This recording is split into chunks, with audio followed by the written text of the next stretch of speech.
안녕하십니까. 지금부터 여의도는 존재와 시간, 두 번째 시간을 갖겠습니다. 오늘은 고대 존재론, 하이데거가 고대 존재론, 특히 플라톤과 아리스토텔레스의 그 고대 존재론의 선입견에 관하여 이야기하면서 존재 질문, 오늘날 망각된 그 존재 질문에 대한 질문을 계속해서 반복해야 될 필연성에 관하여 이야기하는데, 고대 존재론의 선입견을 다룹니다. 상당히 어렵고 방대한 주제입니다, 여러분. 이것은 그냥 읽어서는 아무것도 들어오지 않고 고대 존재론을 오늘은 알아야 된다라는 거. 여기에 주목하시고요. 오늘 강좌를 함께 사유하면서 사유여행을 참여해 주셨으면 감사하겠습니다, 여러분. 자, 이제부터 진도를 나갑니다, 여러분. 자, 모든 사람 각자는 이 존재의 개념을 지속적으로 사용하며 그리고 각기 그때마다 이것으로서 의도하는 바를 이미 이해하고 있다라는 거. 이게 자명하기 때문에 비어있는 개념이고, 그래서 굳이 논의를 할 필요도 없고, 그래서 이 보편적인 개념을 우리는 언제나 일상에서 사용하고 있다라는. 예를 들면 여러분, 우리가 말을 할 때, 그죠? 나는 너와 친구야. 말할 때 존재가 안 들어가면 서술 문장이 형성이 안 돼요. 이걸 칸트는 개사라고 그러는데, 이거 역시도 우리가 일상에서 사용하는 말 속에 다 들어가 있어. 굳이 이 존재에 대한 질문을 제기한다는 것 자체가 고리타분한 거고, 그래서 사람들은 그런 걸 왜 하느냐, 이렇게 이야기하고 종결 짓는다는 거예요. 자, 우리가 말할 때 이다와 있다라는 거, 그죠? 이 두 개를 사용하지 않고 우리가 서술 문장을 우리가 만들 수가 있나요? 나는 기뻐. 이미 거기에 나는 기쁘다, 이다가 들어가 있잖아, 그죠? 나는 너를 사랑한다, 한다 할 때 거기에는 어떤 그 특정한 거죠. 뭐뭐이다, 그 성질을 나타낸다든지, 그리고 우리가 일상에서 사용하는 주어와 보어의 관계, 그러니까 주어와 서술어의 관계를 연결시키는 이 개사를 사용하지 않고는 우리가 한 줄도, 한 문장도 사용할 수 없는 거예요, 일상에서도. 그래서 아리스토텔레스는 그의 오르가논의 그 구성을 차지하는 범주론과, 그죠? 그 다음에 또 명제론에서 이러한 주어와 수어의 관계에 있어서 존재를 또 설명하고, 이런 것들이 이제 이 범주론의 어떤 그런 특징들, 그죠? 어떤 종류라든지 성질이라든지 보편성이라든지 양태라든지 부정과 긍정, 이런 개념들, 분리와 종합, 이런 것들이 다, 그죠? 그 전체 명제론과 범주론 안에서 존재를 설명하는 겁니다, 여러분.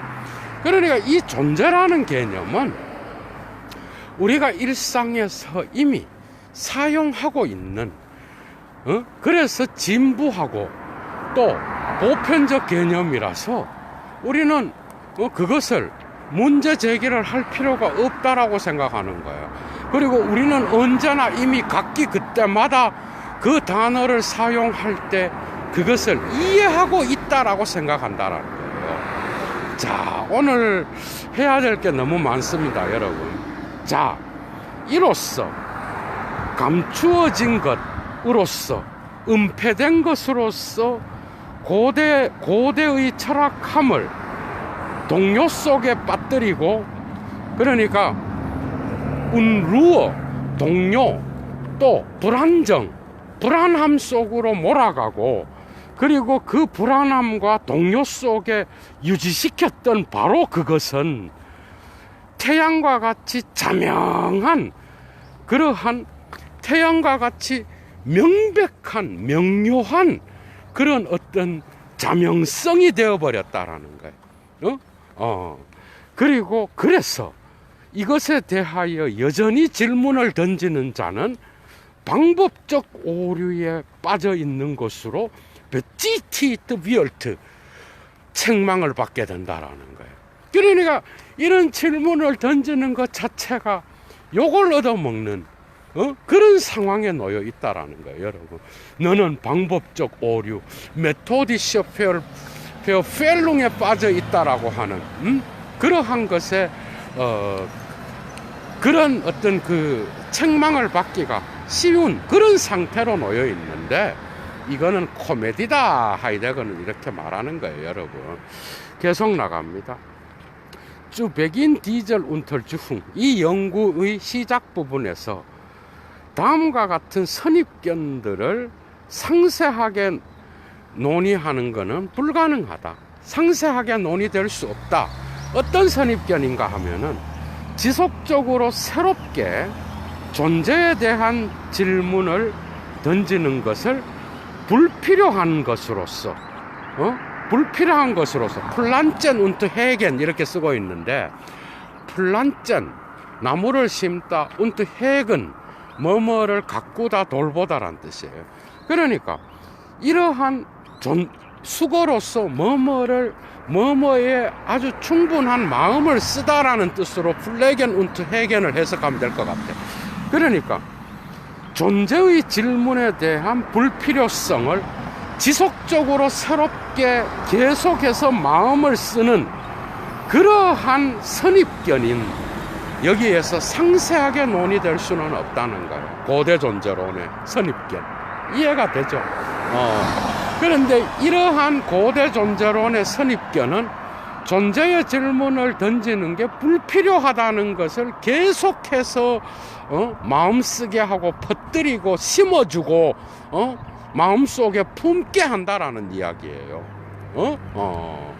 자, 그래서 하이데거는 이 선입견을 세 가지로 나눠서 이제 분석하기 시작하는데, 근데 이런 선입견들은 그 뿌리를 안티컨 온톨로기 젤프스트, 고대 존재론 자체에 두고 있다라는 거예요.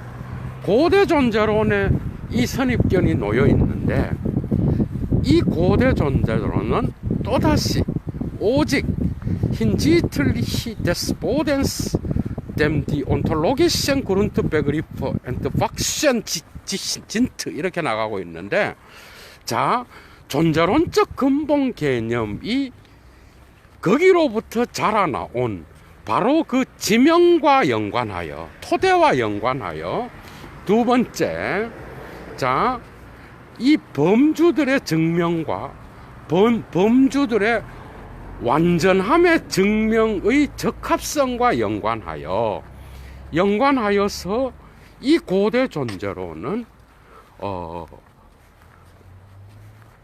앞서 명백하게 해명되고 응답된 존재에 대한 실마리를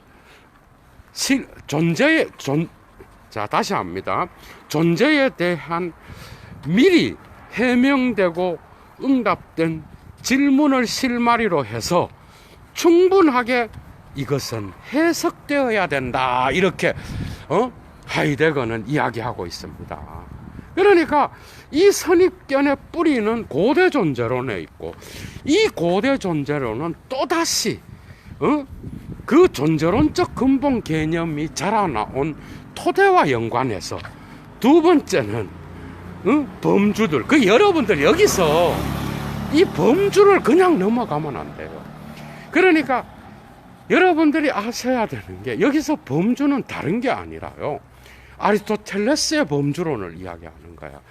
그러니까 플라톤의 존재론과 가장 큰 차이가 나는 거는, 플라톤은 그러한 보편자와, 존재는 보편적 개념이잖아요. 그 보편자를 이데아의 세계로 올려놨고, 그 다음에 이 땅의 개별자는 이 땅에 있는 걸로 나누어 놨잖아. 근데 이것을 아리스토텔레스는 자연학과 형이상학, 그 다음에 범주론과 명제론, 이런 것들을 다루는 데에 있어서 이것을 하나로 통합시키고 그 존재론을 제1실체와 제2실체로 나누고 그 다음에 그 실체가 또한 로고스와 연결되어서 로고스를 통하여 드러나는 그러한 존재를 이야기하는 거야. 그게 로고스는 우리가 사용하는 말도 되고 이성도 되는 거예요. 그러니까 이런 것들을 연결시켜서 표현하고 그것을 범주로 나누어 놨다라는 거예요. 그러니까 주어에 수어가 붙는 그런 방식의 어떤 다양한 특징들을 나타내는 게 바로 범주론이에요. 그런데 이런 존재론은 바로 중세의 신학으로도 옮겨졌고, 그죠? 아리스토텔레스에게서는 플라톤과 다르게, 플라톤은 어떻게 갑니까? 플라톤은 이데아의 형상을 인식하는, 그게 보편성이죠. 그러니까 그게 일자로 표현될 수도 있고, 그런데 이런 형상을 강조했다 그러면 에이도스를 아리스토텔레스는 형상 이외에 운동과 목적과 그 다음에 진료를 강조한다라는 거야. 동일하게. 그래서 이 세계의 역사성 안에서 개별자 안에서 현존하는 그런 존재 개념을 강조하게 되는데, 그러나 이러한 다양한, 그죠? 다양한 사물 안에서 나타나는 그러한 존재자의 다양함들을 나타내지만, 존재는 이런 다양함을 포괄하는 통일성이 되잖아. 그러니까 이러한 다양함들의 맞은편에 있는 어떤 하나의 통일성, 일자와 같은 그런 것이 존재인데, 그래서 이 존재 개념은 아리스토텔레스한테서는 특정한 목적으로 향해 있는, 그죠? 다양한 존재자들의 어떤 그러한 다양성을 하나로 묶을 수 있는 통일성과 연관지어서 사유를 했으며, 이런 것들이 이제는 고대 존재론의 특징을 형성하게 되었고, 그러나 그 역사성 안에서 자연의, 그러니까 이런 다양한 어떤 사물의 존재자들이, 그죠? 하나의 어떤 존재를 향하여 있고 자연 안에 있는 일자를 향하여 있다라고 본 거야. 그래서 결국은 거기에서도 자기는 움직이지 않으면서 다른 것들을 움직이게 하는 그 자연 신학적인 그런 특징에서 정점에 달합니다. 이 존재론도. 그런데 인간이, 그죠? 인간이 이러한 동물보다 존재론적 우위를 가지는 것은 바로 인텔렉투스입니다. 지성이야, 지성. 지성이 있기 때문에 인간은 이런 동물보다 더 위에 있고, 이 지성은 또한 최고 존재자와 연결되어 있어. 이러한 우위를 설명하면서 존재는 언제나 이러한 통일성은, 그러니까 이러한 우리가 살아가는 이 세계의 다양한 사태와 사물의 어떤 그 다양성은 하나의 통일성으로 설명되어야 되는데, 이때 우리는 이 하나의 통일성이 결코 다양한 사물들을 직접적으로 모두 다 표현할 수 없는 거야. 그래서 아리스토텔레스는 바로 유비를 이야기하게 된다고요. 이런 것들이 스콜라 철학으로 넘어가. 그러니까 이 아리스토, 그리고 이것은 칸트에게서, 그리고 헤겔에게서 또 다른 방식으로 영향을 계속 미치는 논리학과 같은 거예요. 서양 철학에서. 그래서 하이데거는 이러한 전체적인 그러한 존재론적 특징이 사실은 아리스토텔레스에게 있다라는 것을 이야기를 하면서, 그죠? 플라톤과 아리스토텔레스의 고대 존재론의 어떤 그런 특징들을 이야기하는 거예요. 그러니까 범주는 주어에다가, 그죠? 주어에다가 어떤 수로를 붙이는 그런 문제. 그래서 부정과 긍정, 통합과 분리, 응? 응? 나열을 시키면서 분리를 시키고 통합시키면서 의미가 드러나는 그런 것들까지 다 포괄하는 거예요. 그러니까 존재론은 어떤 특정 한 권의 책에 있는 게 아니라 이게 어려운 거예요. 그게 아니라 아리스토텔레스의 전체 작품 안에 곳곳에 숨어 있는 겁니다, 여러분. 이제 이해가 되죠. 그런데 이런 존재론이 논리학이 됐고 철학의 오르가논을 설명하게 됐고 제1철학으로서의 형이상학을 다루는 그 철학적 명제에 있어서 중요한 범주표를 형성한다면 이거는 역시 칸트가 그것을 변형시켜서 우리의 인식에 그죠? 우리의 인식에 어떤 그 오성의 범주로 또 갖다 놓고 이걸 약간 변형시켜서 12가지로 나눈다고요. 그런데 그러한 성질들을 아리스토텔레스의 범주로는 이미 다 거의 다 이야기하고 있습니다. 이야기하고 있고, 그래서 그 범주라는 것은 이런 방식으로 여러분들이 이해하고 있어야 지금 이걸 하이데거가 말하는 이걸 따라올 수 있는 거예요. 이런 전이해가 필요하다는 거지. 이런 철학소가 여러분들이 모르면 이거 그냥 넘어가는 거예요. 그러니까 다시 이런 것들을 토대로 해서 보면은, 자, 근본, 존재론적 근본 개념이 자라나온 토대와 연관하여, 그리고 범주들을 증명하고 그것들의 완전함을 증명하는 그런 것의 적합성과 연관하여 충분하게 앞서 해명되고 응답된 존재에 대한 질문을 실마리로 해서 충분하게 이 고대 존재로는 또다시 해석되어야 된다라는 거예요. 이제 이해가 좀 되죠. 그러니까 이 범주론이라든지 그 다음에 존재를 설명할 때 실체 개념이라든지 그리고 존재자의 다양성을 인정하거든. 존재의 다양성을. 그런데 이 부분이 또 플라톤과 다른 거예요. 그러니까 보편 개념으로 개별자와 보편자를 나누기도 하지만은 이런 것들이 존재는 결코 이러한 보편자 안에 포섭될 수 있는 게 아니라고 본 거야. 그러니까 이 종과 류, 보편 개념을 존재는 언제나 넘어서 있다고 본 거야. 그러나 모든 존재는 언제나 존재자의 개별자 안에 현존하는 것으로 본 거예요.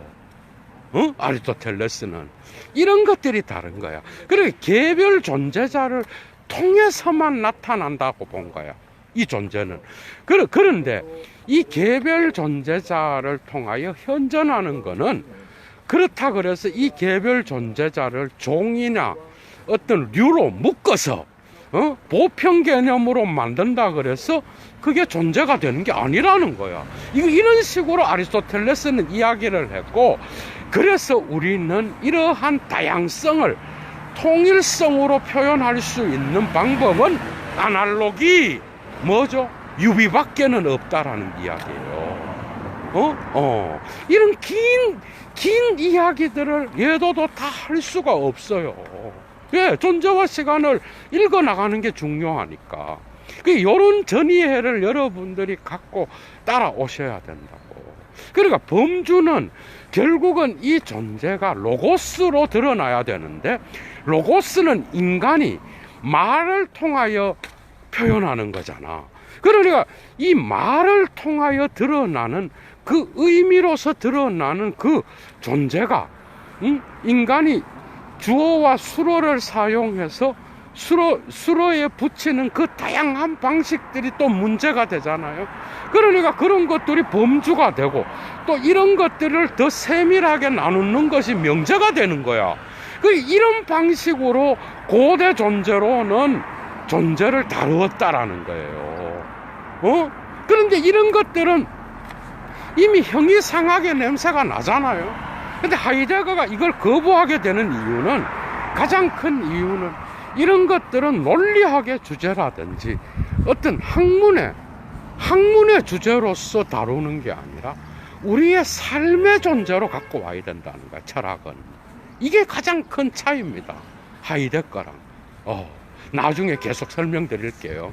자, 요런 전이해를 갖고 계속 이야기하겠습니다, 여러분.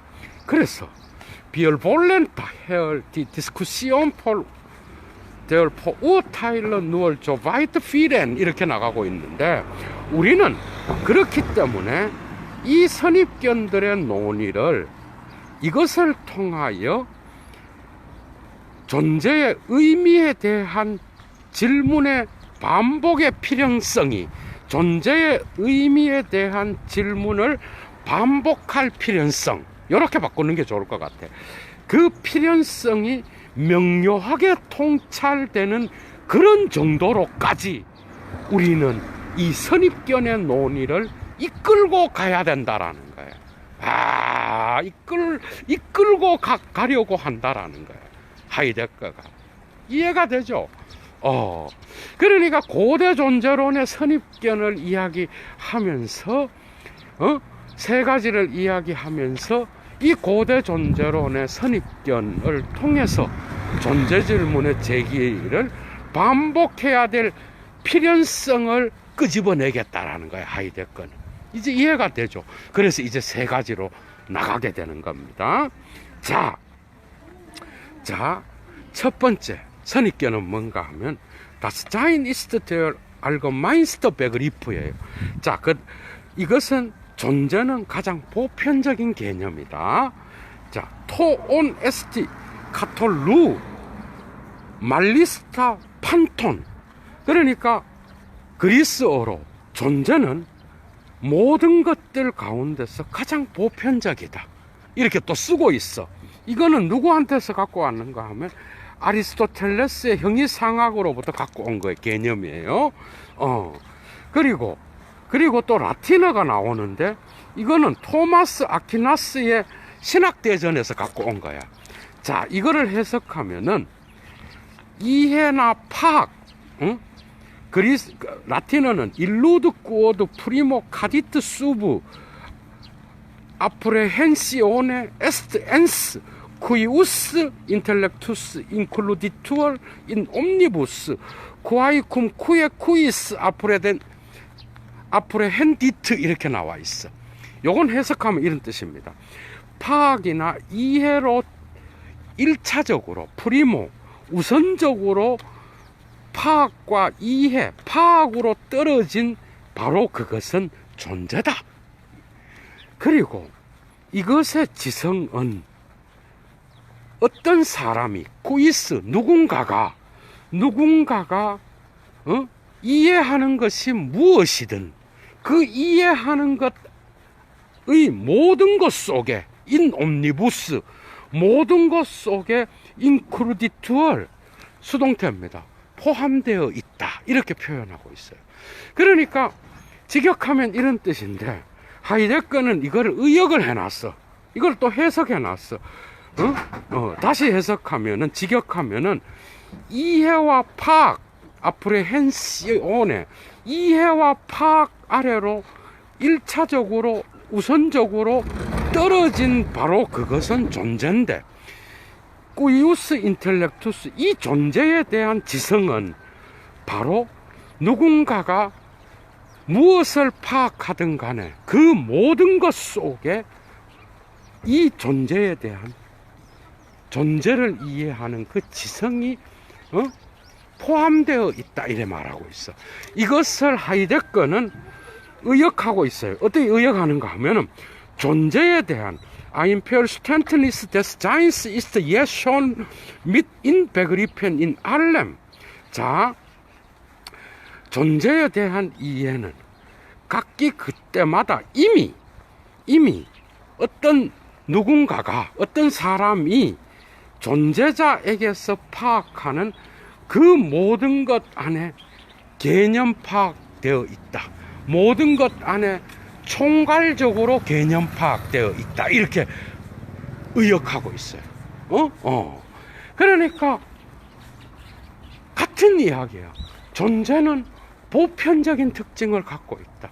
이건 고대 존재론이 갖고 있었던 플라톤과 아리스토텔레스의 이러한 철학이 신학으로 옮겨진 토마스 아퀴나스, 이런 자들 역시도 동일하게 존재는 보편적인 거라고 이야기하고 있다라는 거, 그게 중요합니다, 여러분. 그러나 존재의 보편성은 니트 디테일, 가퉁, 어떤 종이나 류 알죠? 종과 류의 보편성이 아니다. 아까 제가 얘기했죠. 이건 아리스토텔레스가 이야기한 거라고. 자, 그러나 이 존재는, 그러나가 아니고 없습니다. 존재는 존재자가 종과 어떤 특정한 류와 종에 따라서 개념적으로 분절되는 한에 있어서 그 존재자의 최상의 영역을 한정 짓는 게 아니야. 이해가 되죠? 존재는 언제나 이러한 레기온, 존재자의 영역을 넘어서 있다라고 이야기했어요, 아리스토텔레스는. 그러니까 존재자는 영역이 있어. 그거는 인텔렉투스, 그 다음에 누스, 지성에 의해서 그것이 구분되는데, 이것이 그래서 신학에서도, 중세 신학에서도 하느님을 아는 지식은 지성이 매우 중요한 거예요. 심지어 신은 순수 지성으로까지 이야기합니다. 이해가 되죠? 그러니까 이런 것들을 알고 있어야 이게 들어온다는 거야. 그러니까 종은 어떤 특정한 존재자의 영역을 한정하는 게 아니야.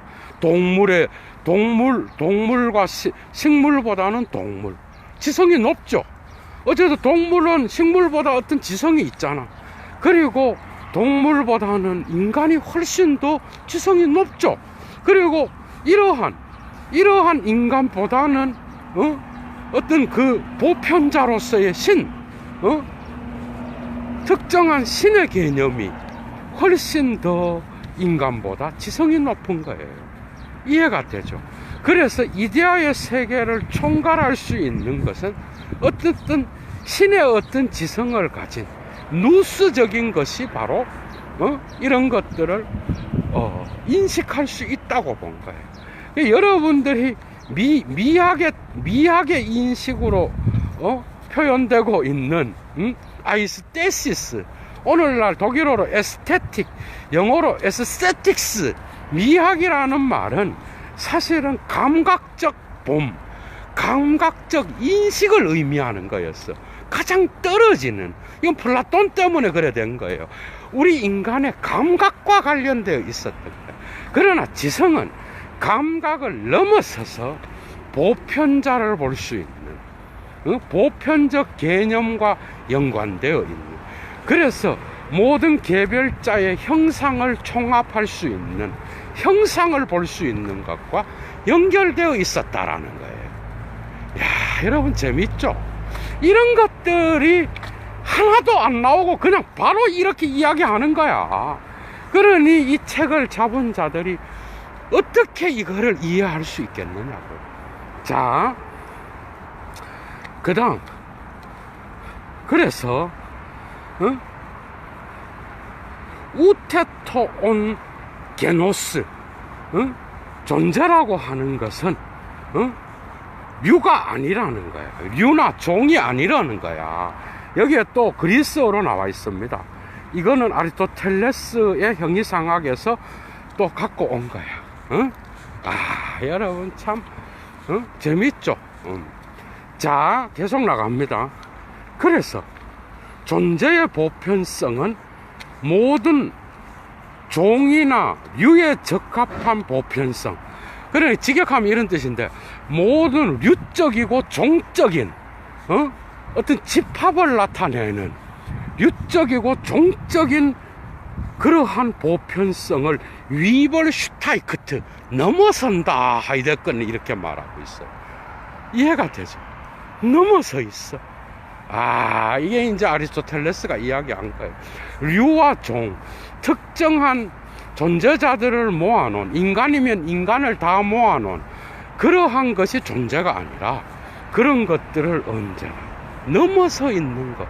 그래서 일자는 결코 어떤 다자와 일자의 관계에서, 일자는 결코 다자와의 관계 안에서 유비적으로만 사용될 수 있는 거예요.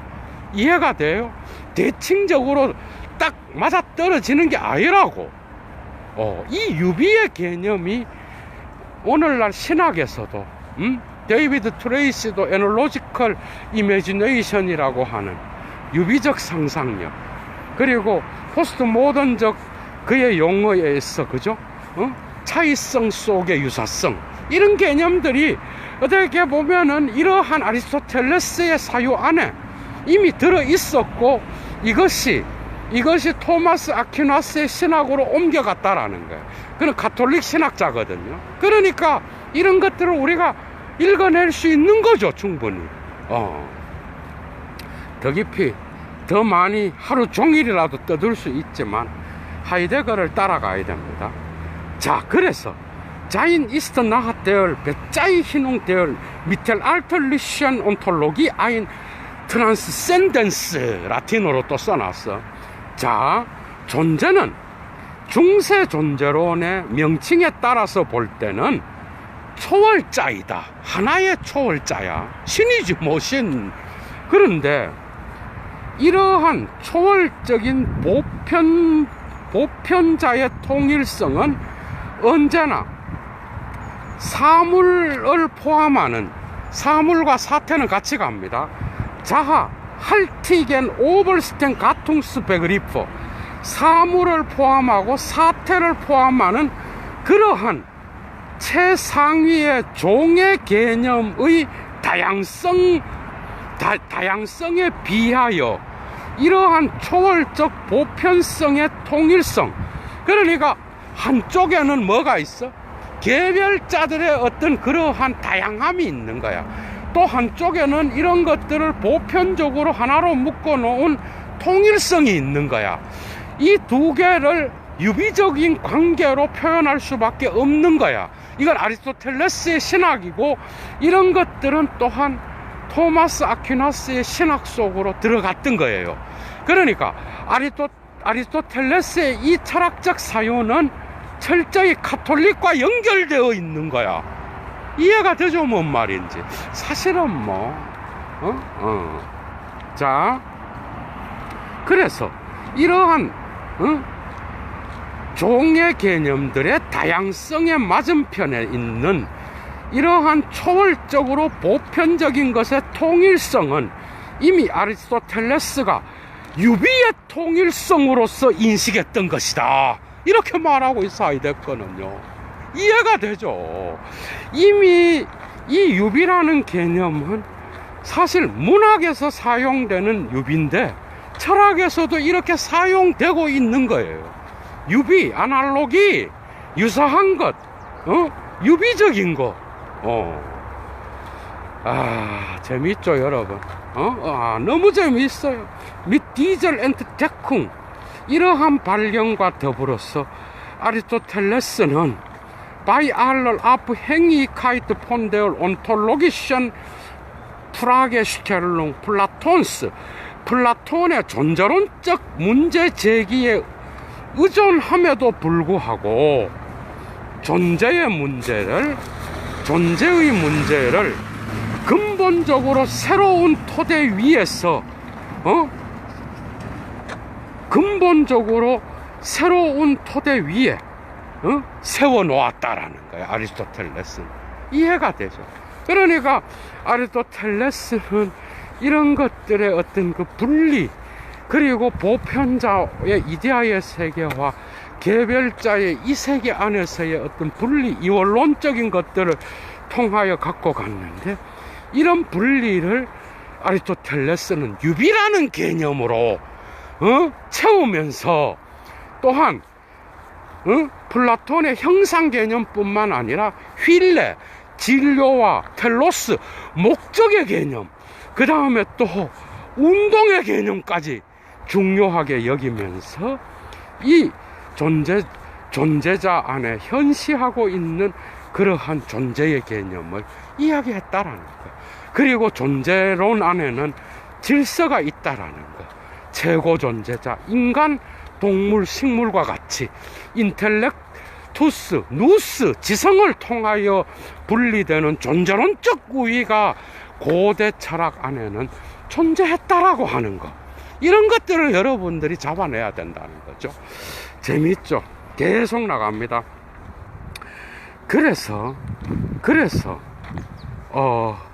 이러한 범주적인 영관의 어두움은 하지만 그는 밝혀내지는 못했다. 이러한 범주적 영관의 어두움을 명료하게 빛으로 끌어내지 못했다는 거야. 아리스토텔레스 역시도 그건 누가 한다는 거야? 지가 한다는 거지 뭐. 이해가 돼요? 하이데거가 한다는 거야. 이러한 어두움은 내가 밝히겠다는 거야. 내가 예도가 아니고 하이데거. 이해가 되죠? 자, 계속 나갈게요. 너무 재밌어. 진짜 철학이 이런 거예요. 철학은 여러분 1차 자료 이게 철학이야, 여러분. 그냥 뭐 하이데거 뭐 실존주의자, 아이고 참네. 이러고 끝내고 뭐 해석학자 뭐 그러고 책 하나 안 읽어보고. 이해가 돼? 근데 예도와 같이 읽으니까 어때? 뚫리죠? 뭔가 확 뚫리면서 뚜껑이 열리면서 이해가 되잖아, 여러분. 여러분들이 생각하고 사유할 수 있고 이 존재와 시간을 이해할 수 있는 지평으로 지금 열려지고 있잖아요, 여러분. 그렇지 않나요? 계속 나갑니다. 근데 예도의 강의, 모든 강의는 하나의 해석이에요, 여러분. 절대적인 게 아니라고. 여러분들이 읽고 여러분들이 다르게 생각할 수도 있어요. 물론 이런 대가가 어떤 한 인간이 해석한다 그래서 그게 답이 될 수 있나? 그거는 착각인 거예요, 여러분. 그러나 예도는 예도의 관점에서 예도가 공부한 거, 예도가 수십 년 동안 쌓아온 그 에너지를 갖고 또 열심히 그죠? 해석하는 거죠, 여러분. 여러분들은 참고하고 또 더 나은 해석이 있으면 여러분들은 그게 더 낫다고 생각하고 살면 되는 거고, 예도는 또 예도의 해석을 통하여 여러분들이 도움을 받으면 그것으로 만족하는 거고요. 그런 거예요. 이런 대가나 성서를 한 놈이 해석할 수 없듯이 이런 대가의 철학도 똑같습니다. 고전이에요, 이미. 고전은 한 놈이 해석해서 그 사람이 뭐 다 이런 거는 다 거짓말이고 다 우상이에요. 다 금방 무너질 어떤 그러한 금방 무너질 거짓말이라고. 이해가 되죠? 고전이라는 건 그런 겁니다, 여러분. 자, 계속하겠습니다. 그래서 중세의 존재로는 이 문제를 무엇보다도 토마스주의와 둔스 스코트스주의의 학파의 방향에서 다양하게 이 문제를 논의했다라는 거야. 그러나 근본적인 명료성에는 도달하지 못했다라는 거야. 그게 이제 나중에 나옵니다. 나중에 하이데거가 왜 그러는지 명료하게 예도가 열어 밝혀드리겠습니다. 자, 그게 플라톤도 아리스토텔레스도 아퀴나스도 중세 스콜라 철학도 다 못 밝혀냈다. 뭔가 어두움에 빠져 있다, 이 얘기예요. 계속합니다. 그리고 마지막으로 헤겔이 존재라는 개념을 특정하게 규정되지 않는 직접적인 것, 독일어로 읽어드릴게요. Das unbestimmte unmittelbare, 이게 독일어입니다. 그러니까 무규정적으로, 이건 논리학에 나옵니다. 규정되지 않는 직접적인 것, 것으로서 이 규정을 모든 그 이상의 범주적 해명에 그의 논리학의 모든 그 이상의 범주적 해명에다가 이 규정의 토대를 두고 있다고 한다면 헤겔은 고대 존재론과 동일한 시선의 방향 안에 머물고 있는 거다. 헤겔 역시도 해결하지 못하고 있다는 겁니다. 결론적으로. 예도의 요 부분은 예도의 논리학, 여러분들이 직접 읽어보셔요. 논리학에 보면은 존재론이 나옵니다. 예도가 이미 그 논리학 강좌 3개를 해놨어요. 헤겔에. 그거 참조하시면 되고요. 자, 어제도 좀 말씀드렸었고, 그 헤겔도 규정되지 않는 이런 직접적인 것을 존재로 규정을 했는데, 이 규정은 바로 논리학에 계속되는 범주적 해명의 토대를 두고 있다라는 거예요. 그러니까 이건 역시도 고대 존재론과 동일한 시선의 방향, 분릭 리히퉁 시선의 방향에 빠져 있다라는 겁니다, 여러분. 자, 이해가 되죠? 뭔 말인지. 자, 그리고 오직 헤겔은 아리스토텔레스에 의해서 이미 제기된 존재의 통일성의 문제, 곧 사물을 포함하는, 사태를 포함하는 그러한 범주들의 다양성 맞은편에 존재의 통일성의 문제를 제기했죠. 아리스토텔레스가 이것을 헤겔은 포기하고 있는 셈이라는 거예요. 그러니까 헤겔이 더 형이상학적이에요, 여러분. 읽어보면 이해가 되죠. 아, 정말 재미있죠, 여러분. 헤겔은 거의 그 논리학에 보면 그 존재는 거의 신의 존재에 가깝고, 되어가면 어떤 그 신과 연관된, 최고 존재자와 연관된, 오히려 철학적 신학, 종교 철학에 가깝습니다, 여러분. 헤겔의 존재로는. 이런 것들을 다 밀어내버려, 하이데거가. 이런 형이상학, 신, 부동의 동자, 움직이지 않으면서 남을 움직이게 하는 거, 일자, 그리고 이러한 존재자들을 하나로 포괄하는 존재의 통일성, 이런 형이상학은 다 없애야 된다는 거예요, 하이데거는. 왜? 인간은 이 삶에서 경험하는 그런 존재는 그런 게 아니라는 거예요. 이게 하이데거의 업적이에요, 여러분. 할 게 너무 많은데, 그래서 만약 따라서 사람들이 존재는 가장 보편적인 개념이라고 말한다면, 그렇다면 그것은 다음을 의미할 수 없다. 이 개념이 가장 명료하고 모든 더 이상의 논의를 가장 명료한 개념이라서 모든 더 이상의 논의를 불필요하게 한다 라는 사실을 의미하는 게 아니라는 거야. 이해가 되죠? 오히려 존재 질문을 계속 제기해야 될 필요성을 나타내는 거다, 이런 사태는. 자, 그래서 존재의 개념은 차라리 가장 어두운 개념이다, 이러면서 첫 번째 선입견, 존재는 가장 보편적인 개념이다라고 하는 이것을, 그죠? 하이데거는 이 선입견을 논의를 끝내고 있습니다. 자, 두 번째 선입견은 뭐냐? 존재의 개념은 정의될 수 없다. 정의를 할 수 없다. define 할 수 없다라는 거예요, 영어로. undefinierbar. 정의될 수 없는 거다. 그래서 이러한 명제를 사람들은 그것의 최고의 보편성으로부터, 존재라는 개념의 최고의 보편성으로부터 사람들은 이 명제를 추론해냈다라는 거예요. 그러니까 두 번째 명제, 정의 불가능성은 존재라는 거는 보편적 개념이다라는 거기로부터 나온 거다, 이 말이에요. 자, 계속합니다. 그래서 파스칼의 팡세를 이야기하고 있는데, 이 불어를 보면은 다른 거는 없고, 이 프랑스 철학자들이 부조리를 좋아하는 게 마치, 이 파스칼의 영향이 있나 싶을 정도야. 이걸 요약하면 이런 뜻입니다.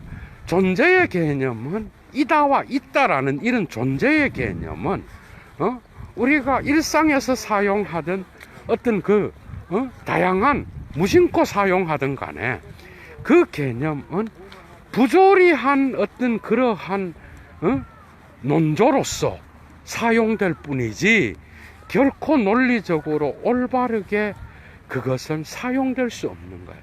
그 이유는 존재는 정의될 수 없는 거예요. 그 이유는 존재라는 거는 어떤 수로를 붙일 수도 없고 거기에 대해서는 정의를 했을 때의 그 정의는 언제나 이미 내용 없는 그런 것들이 돼버리고 그 내용은 또 다른 내용에 의하여 뭐죠?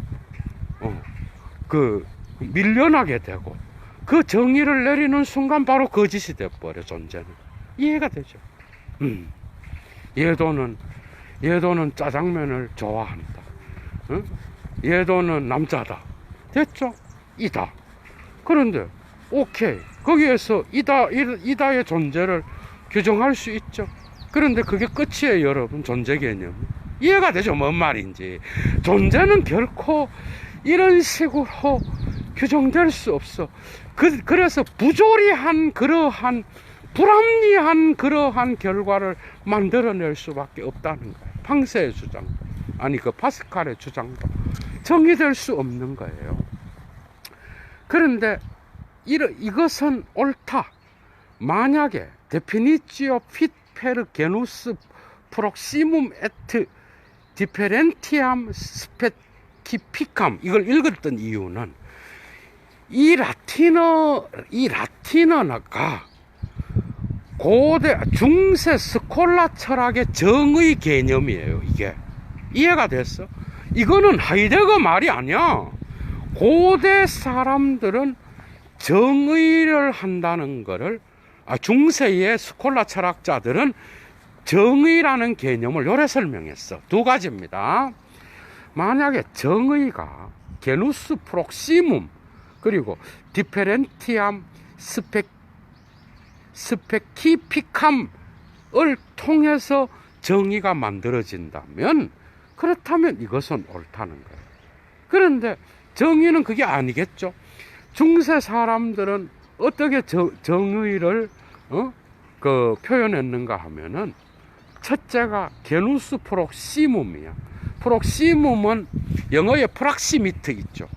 그러니까 가장 가깝다는 뜻이에요.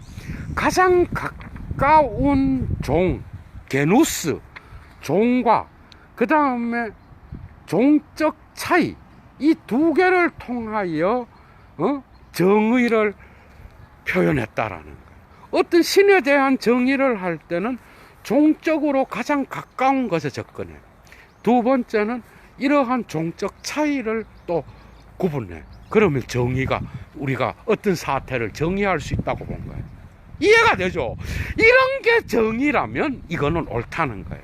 그래서 라틴어로 쓴 거예요, 여러분.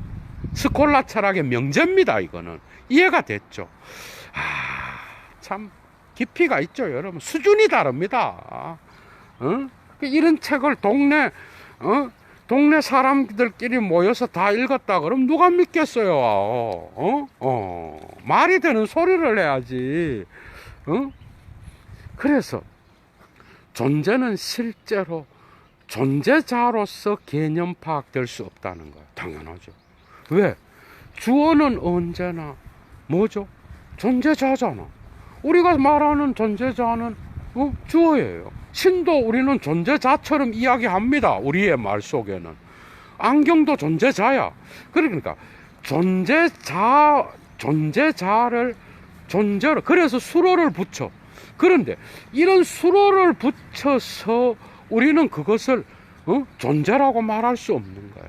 존재에는 수로를 붙일 수 없어요. 이 개념을 갖고 예도의 강좌를 들었던 사람 다 알 거야. 칸트가 순수 이성 비판 변증론에서, 그죠? 알죠? 신의 개념의 존재론적 증명에서 존재는 수로가 될 수 없다. 계산은 수로가 아니다. 이걸 갖고 순수 이성 안에서 나타나는 그러한 특징들, 신의 개념과 밖에 있는 존재를 증명하려고 하는 그것의 어떤 이율 배반을 폭로하잖아, 그죠? 이해가 되죠, 뭔 말인지. 그게 다 연결돼 있다니까, 고대 존재론하고, 여러분. 정말 이런 강의는, 그죠? 여러분들이 판단하시기 바랍니다. 계속 할게요. 그래서 존재는 존재자가 아니에요. 이해가 되죠? 예도가 존재자라면 사람의 존재자잖아. 그런데 예도의 존재는 예도의 존재자랑 같은 게 아니라고. 이제 이해가 되죠, 뭔 말인지. 존재는 언제나 존재자를 넘어서 있는 거예요. 그래서 라틴어로 또 덧붙이고 있습니다. 엔티 논 아디투르 알리쿠아 나투라. 이건 해석도 안 했어. 다른 본성들은 존재에 붙여질 수 없어. 이해가 돼요. 그러니까 존재는 어떤 수로를 붙일 수가 없는 거야, 여러분.